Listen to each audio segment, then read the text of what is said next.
Hi, I'm your host, Tim Wood. Welcome to The Natural You. Before I introduce our next guest, I just want to thank everyone who's listened in so far. Our last podcast with Glenn Duffy achieved more downloads than any of our previous episodes. So much so, we are now in the top 25% of all podcasts globally. So a massive thank you for being part of this and sharing with others. We know nature has all the answers we need to be healthier and happier in all aspects of our lives. So listen up to hear how to access more of the natural you. Joanna Rodriguez is a health psychologist and cognitive behavioral therapist. She has worked in a variety of settings, both within the NHS and private sectors. As an academic, she served as Director of Studies on the Advanced Practice Psychological Wellbeing Practitioner Program within the Faculty of Health and Medical Sciences at the University of Surrey. She also works in media and consultancy and has been the psychologist on popular TV programs like Bear Grylls, Breaking Point, and The House of Hypochondriacs with British celebrity doctor Christian Jessen. This all while raising 3 boys and still trying to fit a few runs in every week. Hey everyone, this episode we've got the wonderful Jo Rodriguez with us. She's a psychologist and CBT practitioner. And Jo, welcome. Thank you. Thank you for having me. Awesome. Could you just tell us a little bit about what you're doing right at the moment and perhaps a little bit about your background and how you got to here? So at the moment I'm a mum of 3 boys. I can't forget that.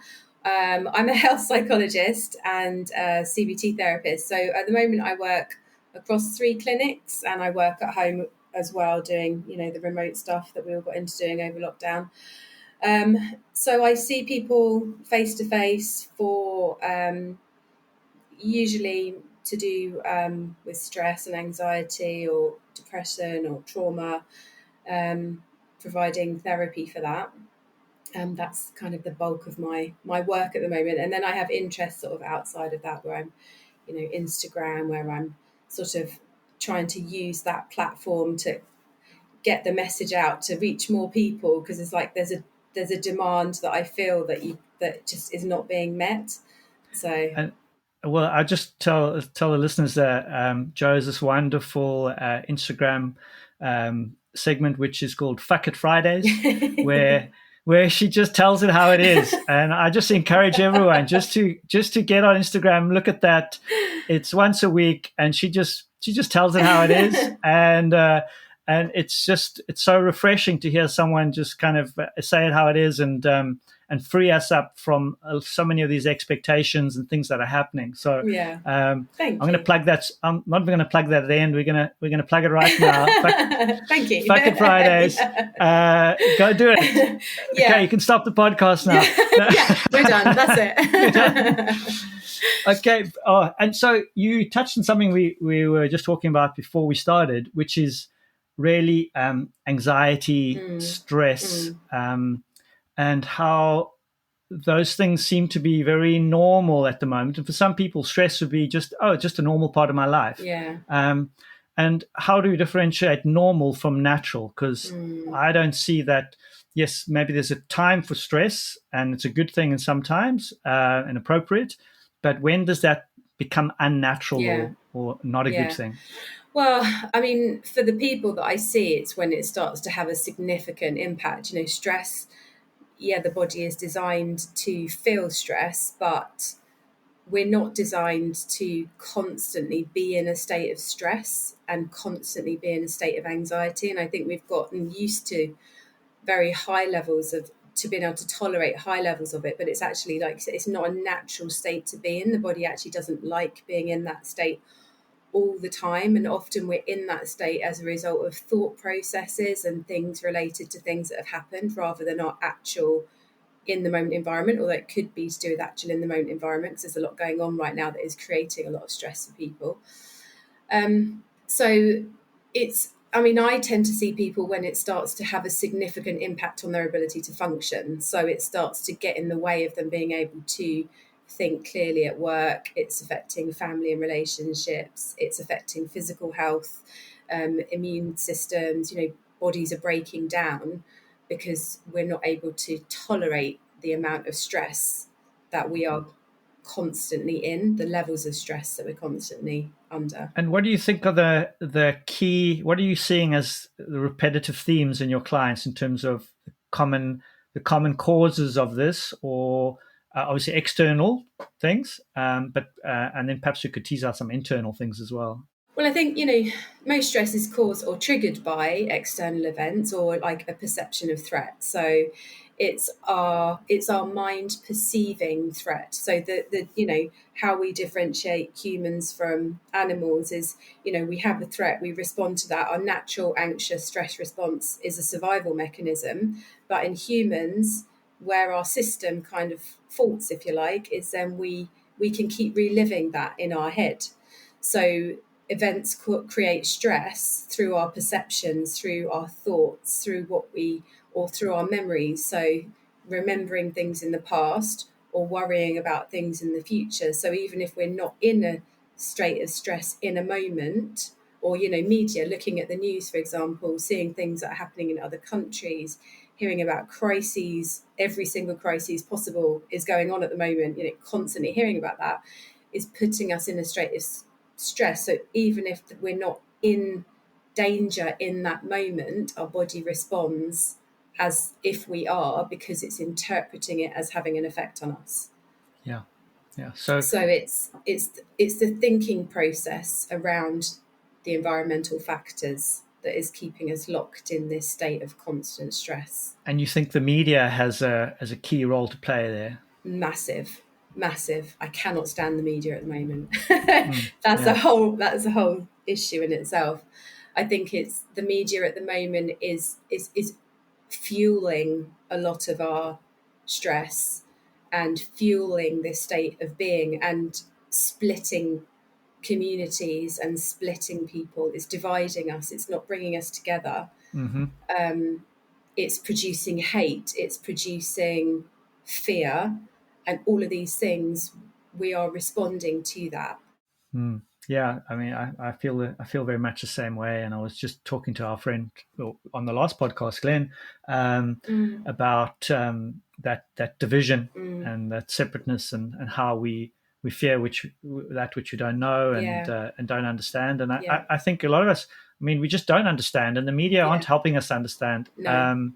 The conflicts. And I just happened to watch a short clip last night, or short thing on the Gaza Strip last night, and what's going on in Palestine, and it's just like, man, these people are just living in such trauma and physical and emotional and spiritual trauma every day, and the effects that's having on them, and then just watching it, you just go, oh my God, is that a world we live in? And so you just kind of go, crumbs, that's depressing. And then you can become grateful for where you are, but you're still in your mind, you kind of feel, well, shit, I feel bad, I feel guilty because I can't do anything, and am I a bad person for not doing something? And then you can just bring on a whole host of stuff that can just upset your equilibrium. Exactly. And there is, it's so easy to see that anywhere. You can feel it. I mean, I could even feel it not even looking, having read a book about the climate crisis. I can be out in nature, enjoying nature, but then also feel sad in nature because I see the effects of the global crisis. Had I not read that book, of course I wouldn't know. But then equally, it's something that I feel like I need to know. Because if you don't know, then you can't do anything to change. But that in itself, I see a lot of people who are feeling worried, afraid, disempowered, because they feel the same, but what you can actually do on an individual level is quite limited. And that's that word you said there, disempowered. That's such such an important word, because we want to feel in control of our lives, and we want to feel like we make a difference. And I'd love this message to go out and this podcast to go viral and we reach 1 million people. And that'd be cool, right? But like I'm going, well, we're nowhere near that. It's like, will we ever get there? I don't know. But so we want to feel like we're making a difference. I know personally we have that. I always feel like I'm wanting to help in practice, and I know you are on on that each visit, that each person, you're making that difference. But, Yeah. you kind of feel like there's always more to do. Yeah. Yeah. Yeah. I think it's difficult, isn't it? And I think as a practitioner, you have to try and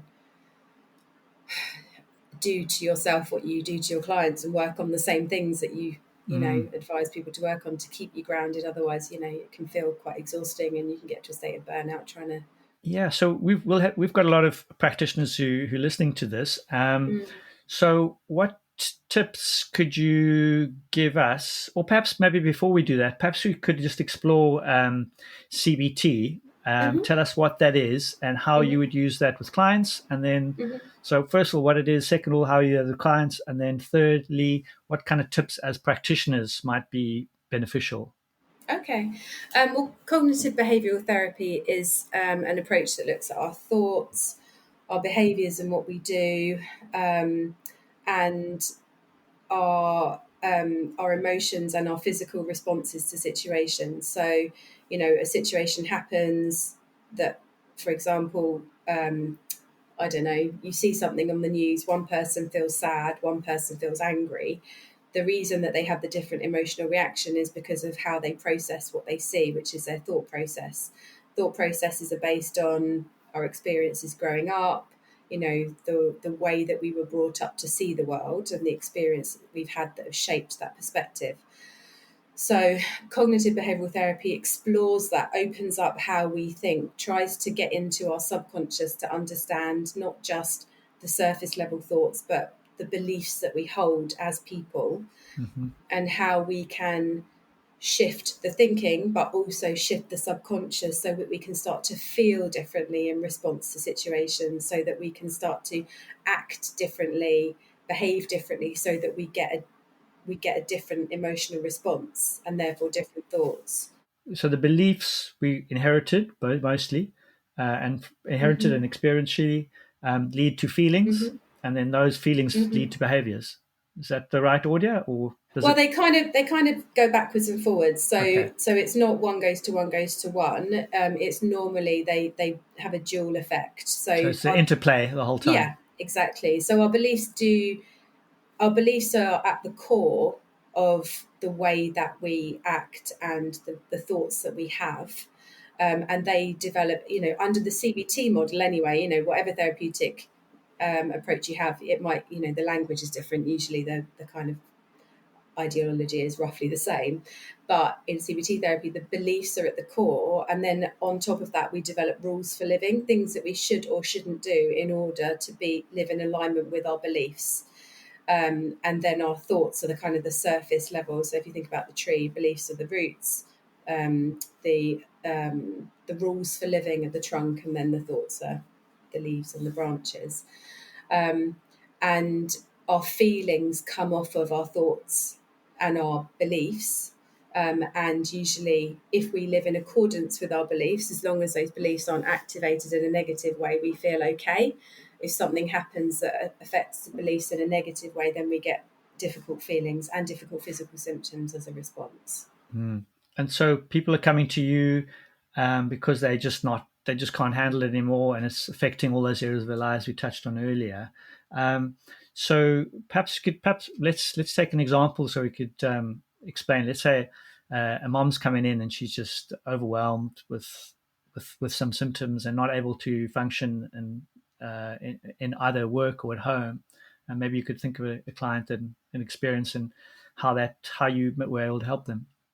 So normally you start off the sessions with exploring, this CBT very much starts off in the here and now. So looking at the current situation, so what's happening, how it's affecting how you're feeling, what's going on for you in your experience right now, but looking at your thoughts as well as, in situations, how are you understanding, how are you making sense of what's happening in your day-to-day life?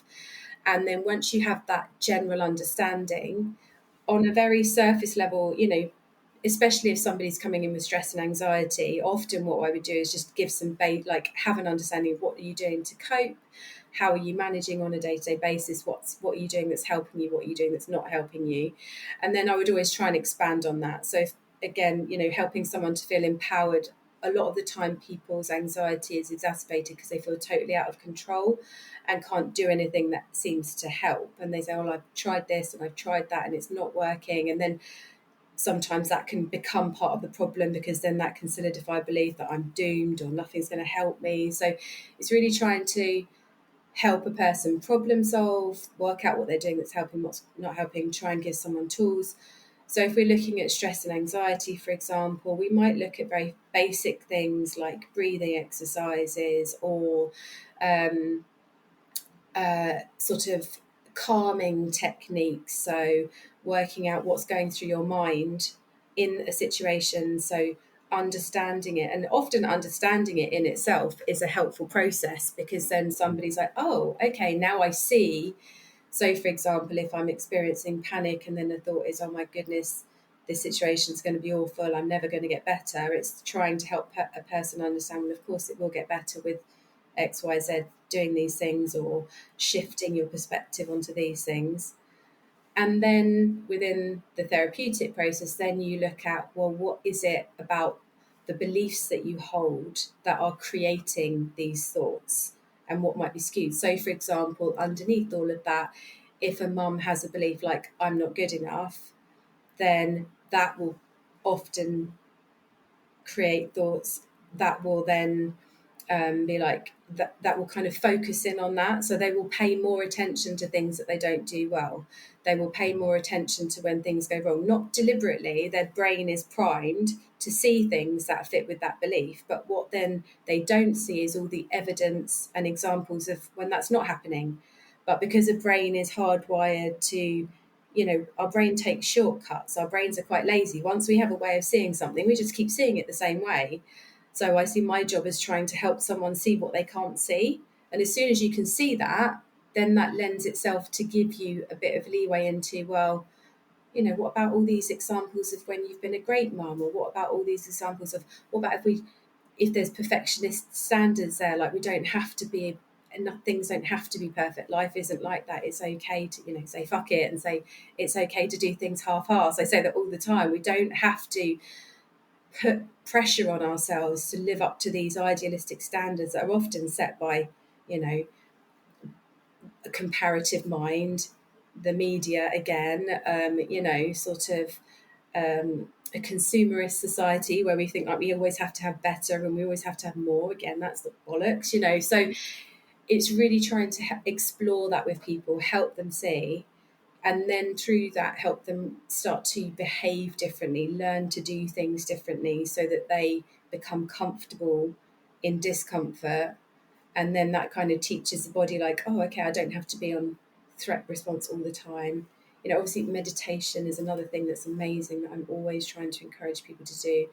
Being mindful without meditation, if pausing meditation sometimes for some people is quite difficult. So again, it's exploring that and thinking about other ways of slowing down, trying to get people to slow down.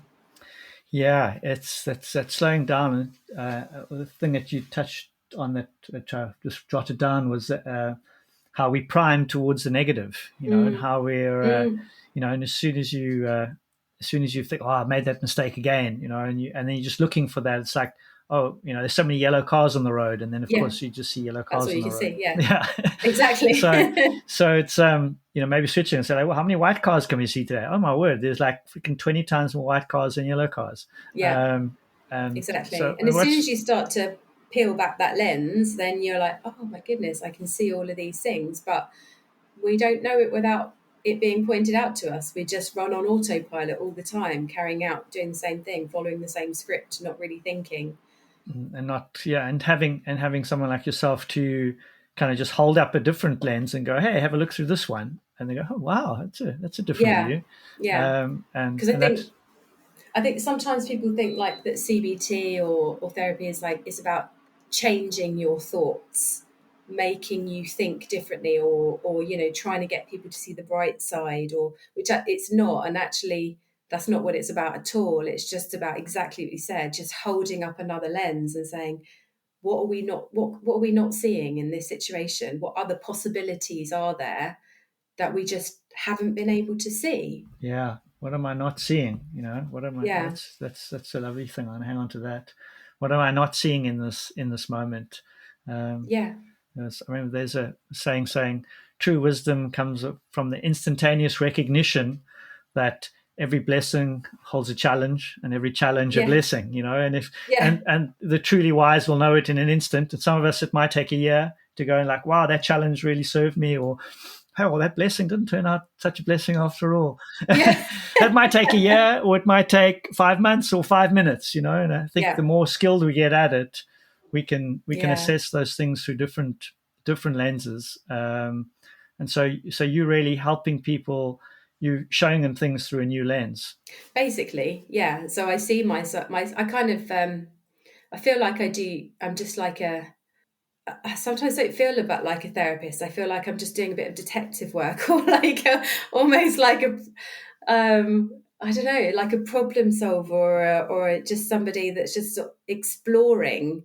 I'm not there to provide solutions. I'm there to explore and help someone see something that they're just not seeing. So it's almost like a puzzle. I see like Hmm. a person's problems as like a puzzle, and it can always be solved, but it's just working out what is blocking, what are we seeing or what are we not seeing in this situation. And sometimes we have to peel back quite a lot of layers to get there.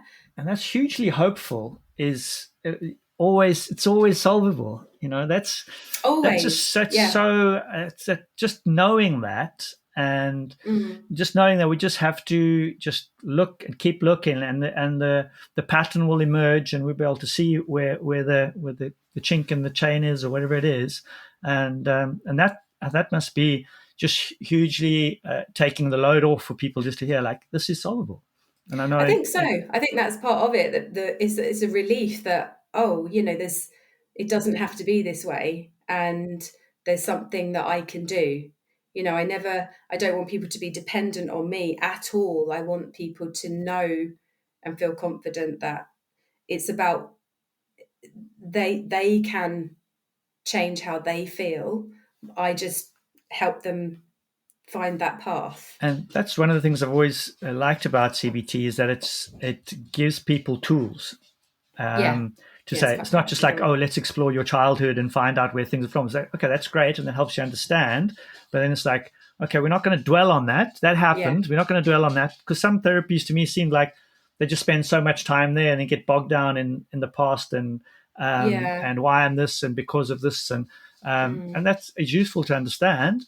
But I think what really appeals to me is are the tools, and kind of saying, hey, yeah, Yeah. that happened. What can we do to change this? What's Yeah. the positive steps we can take? Yeah. It's very, I mean, it's classed as an active directed therapy because it is. It's there's a lot of talking, and like you said, there is benefit in understanding.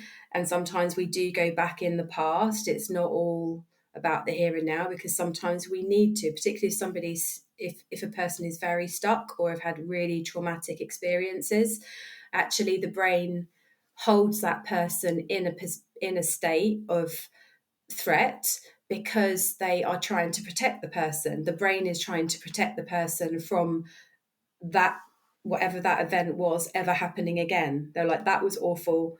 I never want you to feel that way again. I never want you to be in that situation. It's a protection. So sometimes we have to go back to help a person work through that, but it's always with the view of coming back to the now, how it can help with the now. What does that mean for the now? And what can we do differently to help our brains realize that now is not then? You have moved on. Now you're safe, whatever the case may be. And what served the 4-year-old doesn't necessarily Exactly. serve the 40-year-old. Exactly. No, that's yeah. I've always enjoyed, or kind of appealed to me, the that active element, and the tools based. And I know that research wise, that CBT is it still the most researched or most research validated psychological tool? Yeah, I think so. I mean, the last time, I mean, this was when I was at uni, so this was about 5 years ago now. But when I worked at the uni, I think they'd stopped applying for funding for CBT research because there was so much CBT research and the evidence base was so strong that they weren't getting funding, unless it was within a completely different area of CBT that hadn't been researched. I mean, I'm sure there have been new research papers on CBT since then, but yeah, it's got a very strong evidence base. And it's not to say that other therapies aren't beneficial. Of course they are, but the evidence base for CBT is strong, and that's because it does empower the person. It's not, I think it's not just about cookbook techniques. There are techniques that you can just generally apply, but it's the understanding how it relates to me and my view of the world that I think gives people that lasting benefit. And so for people listening and think, oh, this might be something I'd like to explore, are there directories for CBT practitioners, or does it need to be a psychologist or counselor or coach, or who teaches it, and what kind of people should we be looking out for? Well, if you want a CBT practitioner specifically, it doesn't have to be a psychologist. Usually looking for somebody that has BABCP accreditation. So that's British Association of Behavioural and Cognitive Psychotherapies. So if you look on the BABCP website, there is a directory of qualified practitioners.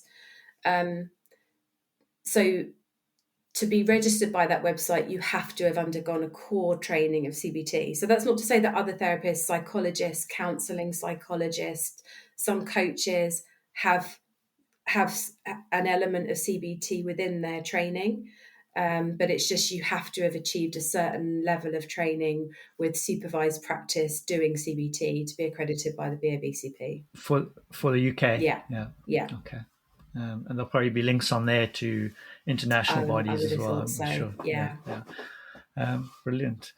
Well, and then going on to people who a lot of practitioners will be listening. Any sort of practical tips if practitioners are feeling overwhelmed? Obviously, they need to be in the right space to be helping people. So are there tips that you use or that you've seen used effectively for people to help them deal with? So let's say someone's just come into practice and had something happen at home and they're hugely stressful and they just need to kind of decompress super quickly.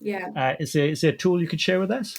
Well, I practice mindfulness and I love mindfulness, and mindfulness is what's called a third wave CBT technique. So which means it's still looking at, so CBT based mindful meditation it's still working with our thoughts, but it's a meditation process where we learn to sit comfortably and try to pay attention. Usually you have an anchor if you're starting off the breath or the body, or if that's a bit challenging, you can use something in your environment like sound or sight, and you try and sit still with that and focus your attention on that thing. So thoughts can come and go. We just try and recognize the thoughts are coming and going, but we try and sit and be present with that thing. So I love doing mindfulness practice. I love to do mindful walks where I just go for a couple of minutes out of my seat, not with any particular intention other than to just be outside. I love being outside and I love looking at the sky. For me, I find that really grounding. It really centers me in my environment and makes me think of, okay, there's so much more to this than what I'm stressing about right now. Bigger picture, always thinking of the bigger picture. Sometimes I visualize the planet as like with people as ants, just to really try and like zone out and think, and also remember and set boundaries as well. I think as practitioners, a lot of people that go into practice, we are not so great at setting boundaries ourselves with work and saying no because we want to help everybody. But, you have to be okay with saying no and setting the limits and recognizing that we need downtime. For me personally, it takes a bit longer, but I love exercise and just movement and, whatever grounds you, whatever helps to center your mind onto something. Yeah, I mean, I'm very similar in the, just being outside, and I think so. Obviously, the blue sky for you, and just being outside in nature. For me, it's green, makes a huge difference. And yeah, just being in that, I like to think of it as nature has a certain vibration, like and when you go into it, you can't help but be. Your molecules start to vibrate at that level, so it just has that calming effect. And I know there are lots of chemicals and things that we breathe in, and all those things help literally ground us and bring us back and calm our nervous system. So those are usually helpful tools. And if we So going for, I mean, if you've got time, go and do some exercise. We know the beneficial Yeah. effects of the endorphins and enkephalins and all those good things our bodies make to help our nervous systems. And then just being outside and looking at the bigger picture. What about, okay, I've just come in, I've got people coming in 10 minutes.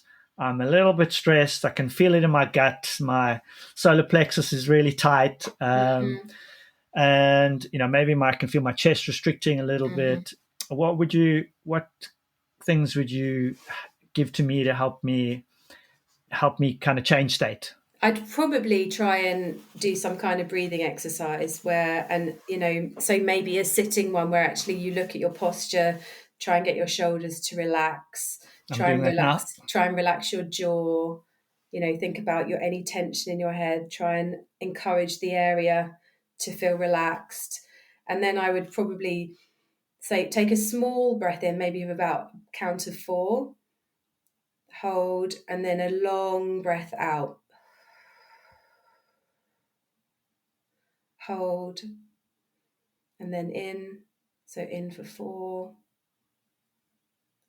hold, and a long breath out. So there's emphasis on the exhale. Yeah. So just a regular breath in and then a long as possible exhale. Yeah, and just try and release the tension as you're breathing. So notice where the tension is. So sitting, noticing where you feel the tension. So I said it was in my solar plexus. So maybe put my hand on that area. Yeah, you could do breathe that. Breathe in, just a regular breath, and then breathe out to make sure it's a long, extended breath. Yeah. And then exactly. Notice the change. Yeah, and I would do that maybe 4 times, 5 times, something like that. Each time sort of focusing on, feeling the sensations in your body, any tension, try and breathe out on that tension. So that would probably be quite a nice way to just kind of help a body to get into a more relaxed state quite quickly. Very, very cool. I think we can all benefit from that and probably use some of those techniques already sort of intuitively. Yeah. I mean, if you're in that sort of worked up state, I always find it's better to work on the physical rather than the thought. I would do that if somebody came into a therapy session really sort of pent up, and I would do that. I would start the therapy like that because, if you dive in it with thinking and somebody's very worked up, if you think about, what naturally happens when we're anxious and we're stressed, we can't really think clearly. It's a response to threat, is that our body is just on auto, it's on that fight flight response. So actually we want to encourage the body to feel a bit more relaxed, reduce the anxiety slightly, and then work on the thinking. And then you get much more coherent thoughts. You can think much more calmly. You can, okay, right, what is actually going on right now? It's so neurologically, when we're in fight flight, we focus on the threat. So even our vision gets more focused on the threat. And so we get detail of the narrow focus, which is really important on the threat because you want to survive the threat and work a way around it or escape from it. And so that's neurologically, everything's focusing on that to the detriment of other opportunities. So you're not going to be looking for, oh, there's some nice strawberries over there. Rational thought. I'll go pick those up later. It's just like, here's the threat. Whereas if we switch from that narrow focus, we start looking at parasympathetic, which is the opposite side. Yeah, and exactly. With the breathing, the focus can literally open, and you can see the broader picture. So, I mean, I remember when I was working at the university, I perhaps had a deadline, and everything just got focused on the deadline, and I was super efficient. To get that deadline done, you become super efficient and so task orientated. And then afterwards, you look back and go, "Why was I so stressed?" It was because you were so focused in on that, you couldn't see all the other things around you, and it was like, okay, you kind of created that stress to get focused, but you lose that overall vision. So I think if someone is doing a specific task, it's not bad to utilize that. But if you're in a role in your practice or in a business and you need to get an overall vision, you can't do it in a stress state. You need to be in a parasympathetic nice chill state to kind of say, okay, here are all the factors. What are all our resources? What are all our opportunities, our threats? So we need to be able to bring that calmness to get an overall view. And whether it's in a business or in our lives, we can easy just to drop in on that one thing that's irritating us or we feel that's triggering us. And we do lose that perspective. And I know I'm guilty of that. Yeah. Yeah, absolutely. Of course. Yeah, exactly. I think we all do it. And I think it's very easy to sort of spiral into it really quickly. So once we come out of that, again, the learning is like, well, what was happening at the time that I fell into that, so that we can try and prevent ourselves falling into these patterns over and over again. So what was happening in the lead up? How was I feeling? What was going on around me? How was I in my body? How was I emotionally?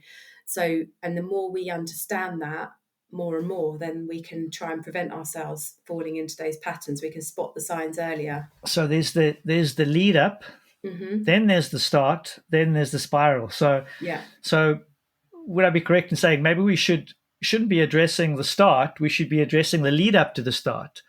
I remember listening to someone on addiction saying the fork in the road is 100 meters before the fork in the road. The decision to get the fork of the road is 100 meters before that. So once you're at the fork of the road, it's almost too late. You're starting. So it's almost we almost need to go back and say, okay, right, I'm detecting something earlier in myself That's exactly that needs addressing. Yeah, and that's really what I mean about the detective work, because actually I think people come in again with this hyper focus on one problem and don't see how everything else in their life is probably impacting on them again. They see, people see problems in isolation, don't see that, okay, well, I don't know, that example of that mom and feeling stress and I don't know, something happened at school that is the reason. But then actually, if you look at, well, maybe there's financial pressures, maybe there's another child and that child was sick, maybe there's underlying feelings of I'm not a good mom, or maybe there's underlying feelings of I should be working more, or maybe there's underlying, parental pressures, looking after other members of the family, so many other things. And then when you look at all of it, you say, well, it's no surprise you're feeling stressed. And they're like, oh, okay. It's like a light bulb moment of, I was just looking at this one thing. But no, everything has a knock-on effect and we only have a certain amount of bandwidth. And that bandwidth for a lot of people right now is very, very stretched because of everything. So it's accumulative. Yeah. Yeah. And then we just pick one thing to focus on because that's all we have. It's all our brain wants to do is find the thing. The thing. And they're like, help me fix the thing. If you fix that one thing. Yeah, exactly. And I think that's why we, again, we're sort of primed into that medical model of going to a doctor and wanting one pill to fix this thing. And it's like, it doesn't work like that. Yeah, that's so interesting. I was a perpetual talking point for me is that one thing, looking for that silver bullet, that one thing that's, I think the only thing in medicine that has ever done that is the antibiotic. And even that now has its challenges and side effects. Yeah. So that single focus, just finding that and then seeing what else might be at play, identifying those and how that reducing capacity, and then seeing how that might be in the decision or the fork in the road is 100 meters before the fork. Yeah. Feeling those things, identifying, it's actually a combination of things. And then and allowing yourself to see it as well. I think sometimes, we, again, struggle to allow ourselves to feel it because for whatever reason it might bring up feelings of a failure or guilt or shame or, but actually, once we open our heart to seeing it and accepting it's okay, then again we take the steps forward to create movement. It's difficult, like I mentioned before we went on air, my own physical health issues recently, and it wasn't until I saw a specialist that offered a drug, and it was tempting. I thought, wow, if I had this drug, I could have a year symptom free. And then it took a while to think but that's just a year. And then after a year, then what? And it's a really awful toxic drug. And do I really want to put that in my body? And so what else what do I actually need to do here? What do I really need to focus on to get to wellness? I don't want to have to take a drug to get better. I can heal myself. I just really need to find out what I should be focusing on more. And again, admitting you can't be superhuman and do it all. There's some things that you just have to step back from. I think that question you just posed is probably one of the most powerful. Is what do I really need to do to heal myself? And that just puts the emphasis onto yourself, and that's empowering because that's within your control, and that by doing certain things you give your body the best opportunity to heal. And our quick fix silver bullet society just wants it done because you're a busy mom, you got to get on with things. I got a practice to run, man. Exactly. Ain't nobody got time for this. I just want to be an athlete. I just want to run and do everything, and and so giving yourself that, and that healing takes time, and how do you bring that into CBT and your psychology? And I know for us it's a lot of physical healing in chiropractic, and obviously yours is psychological healing. Is it so individual, or are there time frames? So I know a muscle in a healthy individual will take, if it's an uncomplicated injury, 5 to 6 weeks to heal. I'm presuming it's there's no guidelines on that. It's difficult. Some healing can be very quick, and I think there's emerging evidence of new psychologies. I think it's called energy psychology, where there's lots of research into things like EMDR, emotional freedom tapping, things like that, which actually is rooted in things that have been around for centuries, like working on meridian points and acupressure, acupuncture, but kind of trying to move it into the psychology side of things, because actually as a health psychologist, I know our minds and our bodies are one. They're not two separate entities. But I think, like you said, with a muscle, if you have a torn muscle, roughly how long that's going to take. With mental health, quite often you can get change quite quickly, actually, but it's about consistency. It's not like a muscle that tears and is healed. Usually with our mental health, it's identifying, it's working through it, but we have to keep going, because our subconscious wiring is strong.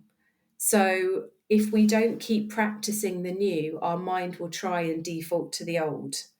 And all of us fall prey to slipping up and the old part of me, and then very quickly we get that sort of bias or that negative belief of, oh, you're never going to get better. Oh, see, that was just temporary. You stopped, you failed again. Yeah, exactly. So and that takes confidence, and that takes, a belief that actually, no, I can do it. And when we repeatedly do it, then we recognize, no, I can.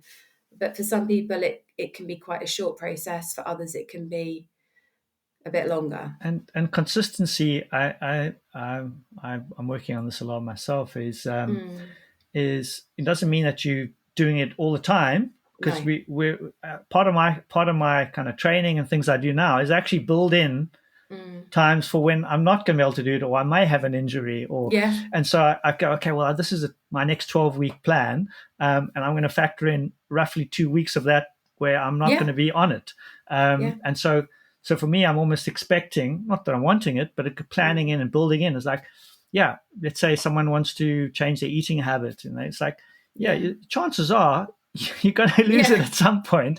But it's I think Joe Dispenza says this nicely. It's not like whether you fall off the horse; it's how many times you get back on. So it's just getting back onto that and not beating ourselves up for falling off, and just starting again and just going, okay, well, I'm not where I was, where I finished, where I left off, but I'm not as far back as I was when I first started, and just carrying on with that kind of consistency and persistence. Doesn't mean every time, every day. No, not at all. And I think if we set ourselves that challenge, sometimes that can be, well, it can either stop us starting, or that can be the flaw in the plan, because actually we're holding it that it's too much too quickly, and actually it's not realistic, and our brains are not wired in that way. So definitely having that sort of flexibility. But again, that's where other things come in, like compassionate mind, recognizing it's okay to fail, not beating yourself up too much. So again, it's sort of understanding how we talk to ourselves, how we think about things, so that we allow ourselves to make mistakes, so that we allow ourselves to fall off and get back on again, and not think it's the end and that we're doomed and that, it's all pointless. And, but often it's the process of repetition when we do get back on, because we have already made some inroads. It's slightly easier. It's, we get to where we were quicker. We then start to see the change a bit more. So, but buddying up with people, if we're trying to do things, or support networks or communities, I think they're really important, because things are so much harder when we do them alone than when we do them with the support of other people. And that doesn't mean that you have to go. I think that's also an issue at the moment, is that, people can't afford therapy, and it's really hard to get therapy on the NHS.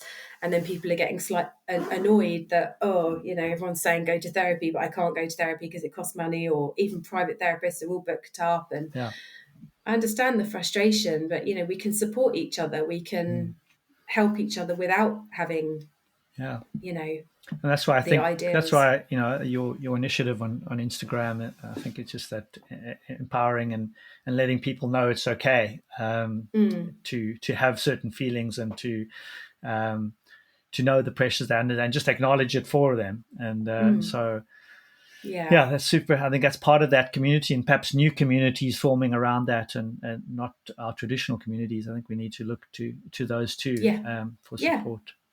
Yeah, definitely. I think that's, I'd agree. Well, Jo, thank you so much for joining us and telling us about what you do and how you're helping people. And I know people are going to take some of that on board, and perhaps be a bit more gentle with themselves. And I know it was, for me, lovely to hear your laugh again. And thank you. Thanks again. And I look forward to your next Fucking Friday. And everyone, I'm sure we'll pass on and we'll sign up, and you'll get loads of subscribers. So join the revolution. Say fuck it. I'll leave it on that note, Jo. You're a star. Thank you. Cheers. If you want more information about or contact details for today's guest, please look at the show notes. Before you go, don't forget to hit the follow or subscribe buttons on Apple and Spotify. 5-star reviews and comments are greatly appreciated. Till next time.